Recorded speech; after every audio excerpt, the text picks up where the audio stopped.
हर पल आपके साथ। नमस्कार, आप देख रहे हैं हर पल न्यूज और मैं हूं आपके साथ माधुरी तिवारी। गुजरात राजस्थान के इस खास बुलेटिन में आपका स्वागत है। अमित शाह पहुंचे जगन्नाथ मंदिर में किया गौ पूजन। विधानसभा चुनाव में बीजेपी का दांव, पीएम सुरक्षा को बनाया बड़ा मुद्दा। गैंगरेप पीड़िता के पिता से प्रियंका ने की बात, सीएम गहलोत ने सोशल मीडिया पर दी जानकारी। सीएम गहलोत ने कहा, राजनीतिक दल बयानबाजी न करें। रिश्वत लेने के मामले में एसीबी गिरफ्तार, मामला दर्ज कर आगे की कार्रवाई जारी। केंद्रीय गृह मंत्री अमित शाह ने शुक्रवार को मकर संक्रांति के अवसर पर अहमदाबाद के जगन्नाथ मंदिर में गौ पूजन करने के साथ ही मंदिर में भी पूजा अर्चना की। शाह उत्तरायण का पर्व मनाने के लिए 2 दिवसीय गुजरात दौरे पर हैं। गृह मंत्री ने इस मौके पर गाय की आरती भी की। आपको बता दें कि गाय को हिंदू धर्म में पूजनीय माना जाता है। गांधीनगर से लोकसभा सांसद शाह ने ट्वीट करके इसकी जानकारी दी। शाह ने लिखा, सनातन धर्म में गौ पूजन को महत्वपूर्ण माना जाता है। मुझे हर साल की तरह इस उत्तरायण पर जगन्नाथ मंदिर में गौ पूजा का सौभाग्य मिला और संतों का आशीर्वाद प्राप्त हुआ।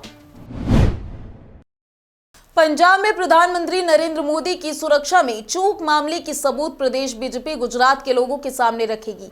अध्यक्ष सीआर पाटिल ने इसे पंजाब सरकार और कांग्रेस की साजिश बताया है। वहीं कांग्रेस के प्रभारी डॉक्टर रघु शर्मा ने कहा कि क्या बीजेपी को उच्चतम न्यायालय की जांच समिति पर भी भरोसा नहीं है।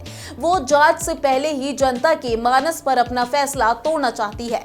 आपको बता दें, गुजरात में इसी साल होने वाले विधानसभा चुनाव से पहले बीजेपी प्रधानमंत्री मोदी की सुरक्षा चूक को बड़ा मुद्दा बनाने में जुट गई है। गांधीनगर स्थित प्रदेश बीजेपी कार्यालय श्री कमल पर पत्रकार को संबोधित करते हुए अध्यक्ष सीआर पाटिल ने कहा कि पंजाब के मुख्यमंत्री चरणजीत सिंह चन्नी ने प्रधानमंत्री की सुरक्षा चूक मामले की रिपोर्ट कांग्रेस की महासचिव प्रियंका गांधी को सौंपी, जो ये बताता है कि सुरक्षा चूक मामले में पंजाब सरकार और कांग्रेस शामिल थी। पाटिल ने कहा कि गुजरात बीजेपी प्रदेश की जनता को प्रधानमंत्री की सुरक्षा में हुई चूक की सबूत देगी। गुजरात के अहमदाबाद सिविल अस्पताल परिसर में उत्तरायण त्योहार मनाया जा रहा है। नरेंद्र मोदी विचार और मंच के कार्यकर्ताओं ने मिलकर जलेबी, खीर और पूड़ी बांट कर उत्तरायण त्योहार मनाया। इसके साथ ही गरीबों को गर्म कंबल, पतंग और मांझा का वितरण भी किया। बता दें कि नरेंद्र मोदी विचार मंच आए दिन सेवा कार्यक्रमों में जुटी रहती है। इस कार्यक्रम में कई अधिकारी शामिल हुए। गुजरात से राकेश गोसाई की रिपोर्ट। गुजरात के सूरत जिले के मंगरौल में मारपीट के मामले में पेश होने के लिए रिश्वत के रूप में 4,000 रुपए की मांग करने वाले मंगरौल थाने के कांस्टेबल को एसीबी ने गिरफ्तार कर लिया। इतना ही नहीं, रिश्वत की रकम वसूल कर उसके खिलाफ आगे की कार्रवाई की जा रही है। बता दें कि थाना परिसर में कांस्टेबल प्रवीण सिंह गोहिल को रिश्वत लेते हुए एसीबी ने रंगे हाथों पकड़ लिया। गुजरात में कोरोना वायरस से अब कोहराम मच गया है। आपको बता दें कि यहां सक्रिय मरीजों का आंकड़ा 50,000 के पार हो चुका है। राज्य में 8 महीनों में पहली बार 24 घंटे के दौरान 11,000 से ज्यादा नए मरीज मिले हैं। इसके अलावा 6 महीने बाद पहली बार एक दिन में 5 मौतें दर्ज की गई हैं। सक्रिय मरीजों में सबसे आगे अहमदाबाद है। इसके अलावा नए मिल रहे मरीजों के लिहाज में भी यही शहर सबसे आगे है। वहीं गुरुवार को 3,673 मामले दर्ज किए गए। इसके अलावा सूरत में 2,933, राजकोट में 440, वलसाड में 337, गांधीनगर में 319 रहे हैं। गुजरात से राकेश गोसाई की रिपोर्ट। गुजरात में मकर संक्रांति के अवसर पर शुक्रवार को पतंग उड़ाने से संबंधित घटनाओं में 248 से ज्यादा लोग घायल हो गए हैं। 108 आपात एम्बुलेंस सेवा में 248 लोगों को अस्पतालों तक पहुंचाया गया। इनमें से ज्यादातर सड़क पर आने जाने वाले लोग थे। सार्वजनिक स्थलों में पतंग के मांझे से लोगों को गले और चेहरे पर घाव लग गए। राजकोट में कोठरिया सॉल्वेट के पास पतंग लेने जा रहे युवक की ट्रेन की चपेट में आने से मौत हो गई। वहीं पाटन शहर में लशनियावादा में रहने वाले 14 साल के बच्चे ने इलेक्ट्रिक टीपी पर फंसी पतंग लेने से इलेक्ट्रिक शॉक से मौत हो गई। पतंग के मांझे से घायल हुए 248 लोगों में से अकेले मामले अहमदाबाद के 74 हैं। इसके बाद वडोदरा में 28 और राजकोट में 27 और सूरत में 26 मामले सामने आए हैं। गुजरात से राकेश गोसाई की रिपोर्ट। मुंबई दिल्ली राजधानी एक्सप्रेस ट्रेन दक्षिण गुजरात के वालसाड के निकट रेलवे पटरी पर कथित रूप से कुछ बदमाशों द्वारा रखे गए सीमेंट के एक खंभे से टकरा गई। इस दौरान किसी के हताहत होने की जानकारी नहीं है। जानकारी के मुताबिक ट्रेन शुक्रवार शाम करीब 7:10 पर खंभे से टकराई। पुलिस को संदेह है कि दिल्ली जा रही ट्रेन को पटरी से उतारने की कोशिश के तहत खंभा पटरी पर रखा गया था। पुलिस ने इस संबंध में मामला दर्ज कर लिया। इस घटना की जानकारी मिलने के बाद वरिष्ठ पुलिस एवं रेलवे अधिकारी घटनास्थल पहुंचे। गुजरात के पाटन जिला के सरस्वती तहसील की खेतों में तेंदुआ दिखने से लोगों में डर का माहौल बन गया। तेंदुआ दिखने पर सरस्वती तहसील के किसानों ने तुरंत ही वन विभाग को सूचित किया। सूचना मिलते ही वन विभाग की टीम खेतों में पहुंची। इसके बाद टीम से पिंजरा लगाकर तेंदुए को पकड़ने और उसे कैद करने की कोशिश की। अलवर की घटना पर सियासी विवाद और बीजेपी के प्रदर्शनों के बाद कांग्रेस की राष्ट्रीय महासचिव प्रियंका गांधी ने मुख्यमंत्री अशोक गहलोत से पूरे मामले की जानकारी ली। प्रियंका गांधी ने पीड़िता के पिता से फोन कर बात की, हर संभव सहायता दिलाने का भरोसा दिलाया। प्रियंका गांधी के फोन के बाद सीएम अशोक गहलोत ने पहली बार अलवर मामले में सोशल मीडिया पर जानकारी दी।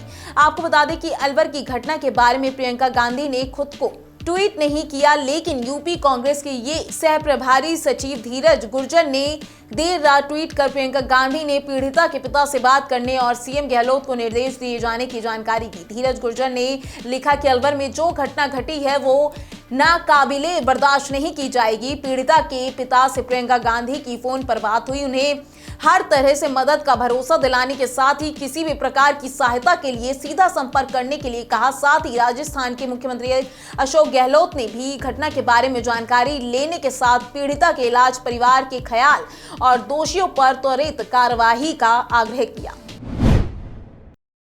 राजस्थान के पूर्व डिप्टी सीएम सचिन पायलट ने 5 राज्यों के चुनावों को लेकर बीजेपी पर निशाना साधा है। वहीं पायलट ने कहा कि यूपी बीजेपी से नेताओं का पलायन हो रहा है। इतना ही नहीं, आत्मविश्वास है कि लोग बीजेपी को छोड़कर भाग क्यों रहे हैं। यूपी बीजेपी में खींचतान भी जग जाहिर है। राम मंदिर के चुनावी फायदे पर पायलट ने कहा कि सुप्रीम कोर्ट के आदेश से भव्य राम मंदिर बन रहा है। आपको बता दें कि इसका सब दलों ने स्वागत किया है। वहीं बीजेपी को अब इसका फायदा नहीं होगा। बीजेपी चाहकर भी राम मंदिर को मुद्दा नहीं बना पाएगी। शुक्रवार को पायलट ने कहा, धार्मिक भावनाओं से राजनीति करना स्वस्थ परंपरा नहीं है। धरातल के मुद्दों पर चर्चा होनी चाहिए। 5 राज्यों के चुनावों में कांग्रेस से ज्यादा चुनौती बीजेपी के सामने आने वाली है। जनता बीजेपी के सरकारों से नाराज है। महंगाई, बेरोजगारी जैसे मुद्दों से बीजेपी को नुकसान होगा।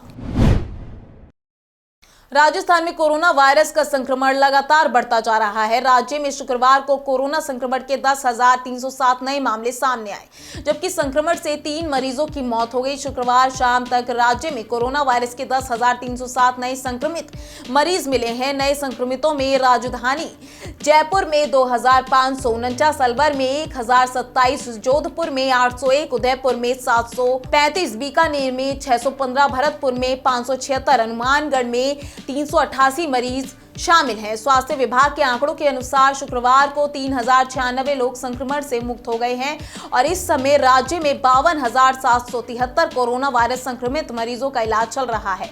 कोरोना के बढ़ते मामलों को देखते हुए राजस्थान सरकार ने नागरिकों की रोग प्रतिरोधक क्षमता की जांच के लिए सिरो सर्वेक्षण कराया है।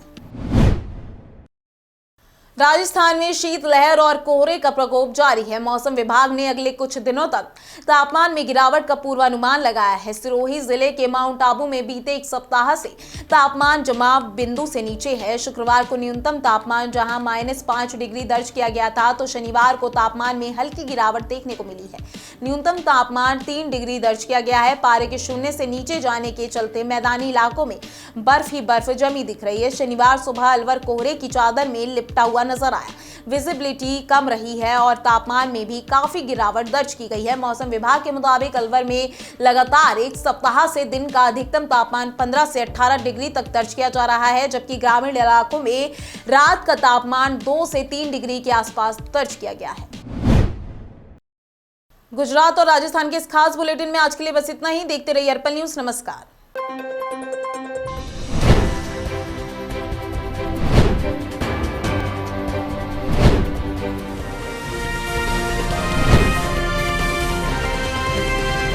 हर पल आपके साथ।